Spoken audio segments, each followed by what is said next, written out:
नमस्कार समस्तंकु आज मु वेलकम करुच्ची गोटे नुआ रेसिपी पोई चिंगुड़ी घांट बास्ना सुंघी मु रही पार्लेनी नहीं आसिली टेस्ट करिया पाई। विश्वास करंतु बहुत टेस्ट होइथला सीरियसली। तबे बनैबा एठी मु परिबा नै जाईची कखारु बाइगण सारू आलू कदली गाजर पोई और साग को मु अलगा करके नै जाईची। एठी टमाटर पियाज धनिया पत्र कंचा लंका एठी अदा रसुण पेस्ट और सुखिला मसला एठी गरम मसला आउ चिकेन मसला को मिसेकी नहीं जाइए। कड़े रे किछि तेल देबे सेथिरे चिंगुड़ी के प्रथमे भाजी देबे। चिंगुड़ी भजा ही गलानी ताकू काढ़ी दबा। एठी तेल रे टिके फुटण पकेकी सेथिरे परिबा गुडी को ऐड कर देबे। जो परिबा गुडी को काटी की रखी थिबे पोईर डंक भी सेथिरे ऐड कर देबे। तापरे सेथिरे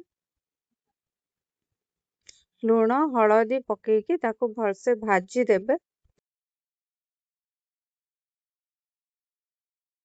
परिबा टिके भजा हवा पाई सेथिरे लीड देई ताकू किछि समय रखी देबे।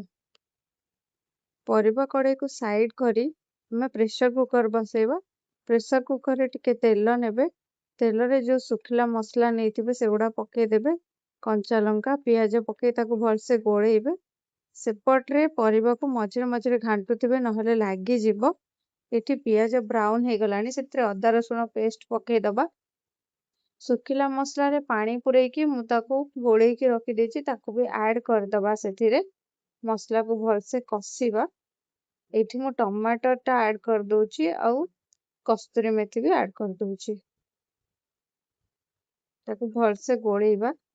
एठी मसला हमर हेई गलानी परिबा गुडी को सेथिरे ऐड कर दबा। भजा हे रखिथिबा परिबा ठी पोई साग गुडी को मु टिके संतुली दोछि जेमति सागरु कंचा स्मेल टा पळेबो। एठी मु चिंगुड़ी गुडी को ऐड कर दोछि। परिबा भलसे संतुली हे गलानी मसला रे ताकू भलसे गोळेइ दबा। एठी साग गुडी को ऐड कर दबा। भलसे सबु मसला परिबा और साग को मिक्स कर दबा।